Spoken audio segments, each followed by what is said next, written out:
Well, how important was that 6-run first inning? I mean, that's the pitcher's best friend. Well, I guess the double play ball is the pitcher's best friend, but We'll take a the close 6 run. second will be a 6-run first inning. When Smithey sent that one out of here, how great did that make you feel? Oh, that felt great because you drive just go out there and pound the zone. After that, they're out of it, and my job is to get them back in there where the bats are hot.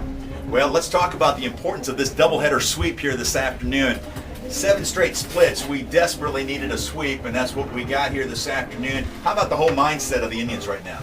Well, I mean, we like you say, with all the splitting, we've been doing one game, but it's a 2-game deal, so we just kept it up in the dugout. That's where it started off because the dugout kind of would drain down the second game, but we kept it up and it just carried over on the field.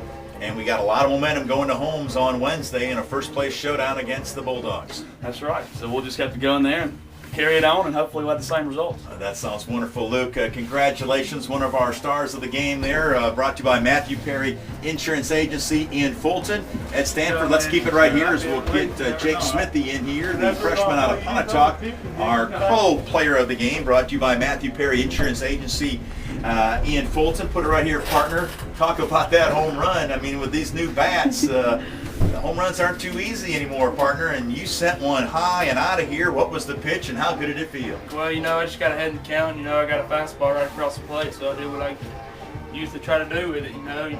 These new bats, it's kind of hard to hit home runs. We rely on high line drives, but finally got one up and out of here. Felt pretty good. Well, I'll tell you what a great afternoon for the Indians. Good afternoon for you, too. I mean, 3 ribbies in game 1, 3 more in the second. You've got 24 on the year. Do you feel, along with the rest of the teammates, it just seems like the bats have now warmed up, although it was a cool afternoon, but the bats sure warmed up here today. Yes, sir. It's finally about time. We've kind of been streaky. One game we'll get a few hits, next game not so much, but I think we're finally coming around, hitting together as a team, and it makes it a lot more fun. Well, if you can get that timely hitting with the fact that our pitching, it's been lights out for most of the year, that could be a dangerous combination here the second half of the season. If we get good pitching, good hitting, there shouldn't be anybody standing in our way. And I think another quick key, Jake, before I let you go, in that first game, we scored 9 for those 11 runs in that second inning with 2 outs. Do you feel the importance of that 2-out hit, how important that is? At 2 outs, if you get them 2 outs, you usually have runners on base, and when you come through with 2 outs, it really hurts the defense, puts them down. So when you get on top of them, you just got to step on them. Well, you just got to keep on stepping on them and keep up the great work there, Jake. Congrats and what has been a solid first year here for the Indians, and good luck the second half of the year. Thank you very much. All right, Jake Smithey along with Luke Hargett, our co-players of the game. Fulton, I should say the Family Pharmacy of Fulton post-game report. Easy for me to say. Joining me right now is ICC head coach Rick Collier. This interview brought to you by world famous Pisons on South Adams in Fulton. ICC wins game 1, 12-1, wins the nightcap 9-0. Rick, I'll tell you what, is there a better feeling right now in the world? I mean, you're feeling pretty good after that sweep here this afternoon. Yeah, that feels good. Our players are they coming around a little bit, and the bats are going to come around, and they jumped out on they're struggling. Delta's struggling a little bit, and but we responded to good lefties. We've seen the lefties like they had that second game all year, and we got to hit that stuff. And they had a better game today, and they're buying in those hit pitches and having some good at bats, and just some things that we talk about a lot. And the freshmen are young, and they see how big it is, and little things like that can win a lot of ball games. And you can tell them all day, but after they start seeing it happen,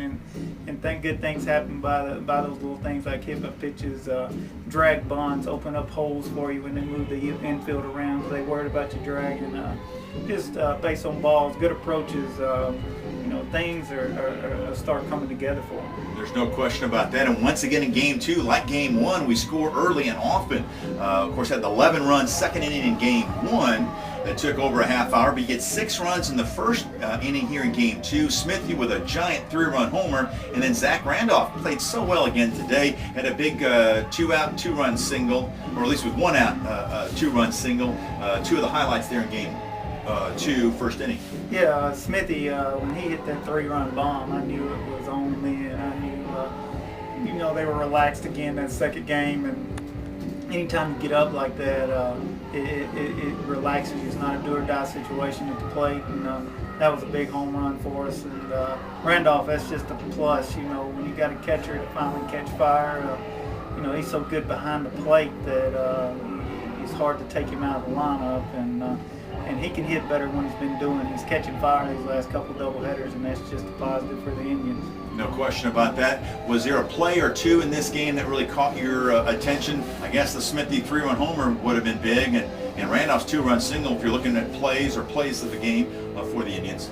Well, you know, Hargett came in and threw strikes. When we got that big inning, you know, he didn't give in, didn't walk anybody, and you know, that's just big. Our pitcher's got to, you know, pitch with that lead, challenge guys. You can back off the off speed as much. You know, they're getting themselves out on first pitch fastballs, you know, and you know, that was big. Hargett came in and kept throwing strikes. Okay, that will go for those for the plays of the game. Brought to you by ICC Dining Services. Don't forget Steve Miller, the general manager, Joe Wallace, the chef manager. Okay, now we've got the sweep. We're 4-2. We go 2 homes on Wednesday. That turns out to be a pretty important doubleheader, and I guess you saved a lot of pitching.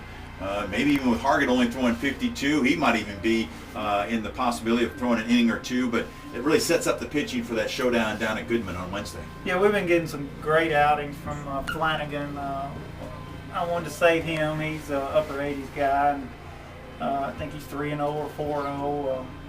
Ernest was cut on and had a cyst on his lower back, and I don't know yet what he's going to be able to do. He was throwing a small pin down there just a few minutes ago. He's been out 3 weeks with that. He was 4-0 going into that, and he's just a tough lefty. He gets after it.